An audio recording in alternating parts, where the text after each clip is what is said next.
Hi, Mr. Story. In light of the recent death of actor and comedian Robin Williams, I want to discuss in detail what depression is and how to cope. I will explain that depression is curable with the correct medications and therapy, and I want to end the stigma of mental health. As a normal 13-year-old girl would be worried about who she's going to the Friday night dance with, or she should be experiencing new social norms as a newcomer to the teenage years. She should be going to movies with friends on Saturday nights. If I could go back and change past events of my life, I would go back to 13. I'd go back and relive the days that I missed.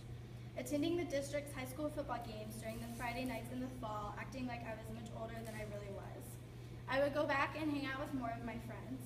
Most importantly, I would go back and try to change the fact that I was so vulnerable and naive and reverse the downward spiral that I found myself in.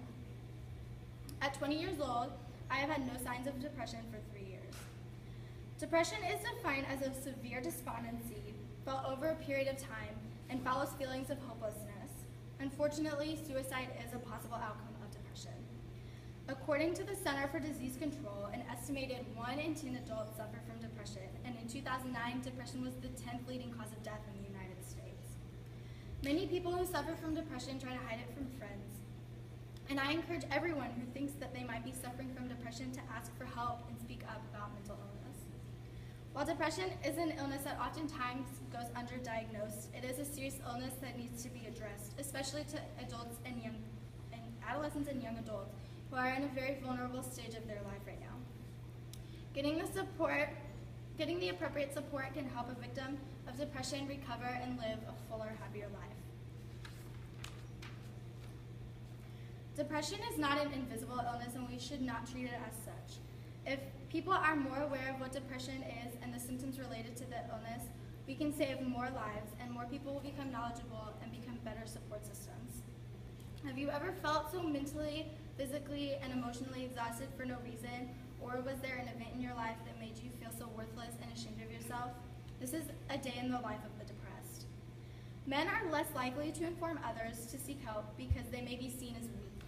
I encourage my peers to learn more about depression and mental health, depression more specifically, as it is one of the more subtle illnesses that does not gain a lot of attention. Friends and family of someone who suffers from depression often find the illness as a transitory one, says Rudy Nadegger, author of the self-help book entitled Understanding and Treating Depression. Depression symptoms are so subtle, even healthcare professionals assume what the person is feeling is just normal. A few symptoms of major depressive disorder, or MDD, are depressed or irritable mood, lack of interest in daily life, a significant weight loss but not dieting, or gaining too much weight due to feeding the depression. Also, insomnia, which is the lack of sleep, or hypersomnia, which is oversleeping and still feeling exhausted, are two very important symptoms of depression. About 9% of Americans suffer from feelings of hopelessness that leads to depression. Major depressive disorder, which is defined as a long-term severe form of depression. According to the Center for Disease Control, major depressive disorder, or MDD, is the leading cause of disability in adults aged 15 to 44. Women are more likely to experience depression due to their fluctuating hormones, due to childbirth, menstruation, and menopause. Research shows that men are less likely to seek help, while women turn to find support from family, friends, and therapy. An article from Everyday Health discusses that while trends of depression are difficult to acquire, depression rates in the U.S. have raised drastically in the last 50 years. According to Neidegger, it has been researched and reported that depression occurs between the ages of 20 and 30, however, it can happen at any age. Depression is an illness that sees no limits. It does not know if you are rich or poor, black or white. People who suffer from depression are not crazy or insane. They are suffering from a dark disease that can take over your entire life. Educate yourself and end the stigma of mental health. While depression is not a biased disease, there are some risk factors for developing depression. Genetics plays a significant role in depression because they are to blame when depression occurs out of nowhere. Keith Dobson and David Dezoy are the authors of the book Risk Factors in Depression. In this book, they studied numerous cases and found that it has been shown that females are more likely to suffer from depression due to their sex. Genetic factors alter how sensitive an individual is to a traumatic life event that can later transition into depression. Another risk factor for developing depression is childbirth. I'm sure most people have heard of postpartum depression, which occurs in women who have just given birth. This is due to their fluctuating hormones and the overwhelmingness they see when caring for a child. While postpartum depression does not affect every woman, it is very common. A common form of depression is seasonal depression or seasonal affective disorder, also called SAD. This is very common when the seasons change and more likely happens around winter. This is often known as the winter blues.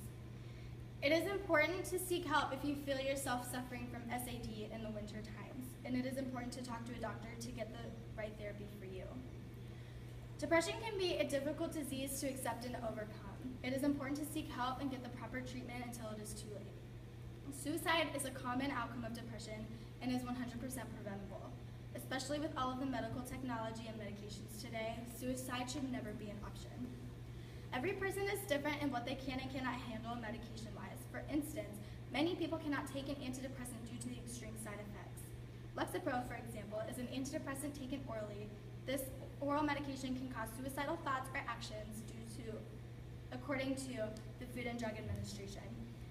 However, for others, an antidepressant just doesn't seem enough sometimes, and they need a supplementary drug to accompany their antidepressant.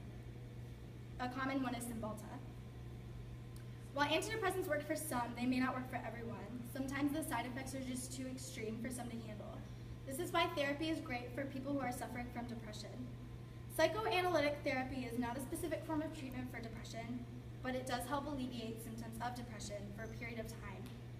Jules Ben-Parad, a medical doctor and author of the article Psychoanalytic Therapies of Depression, states that therapy reduces the stress of depression symptoms, but does not eliminate them.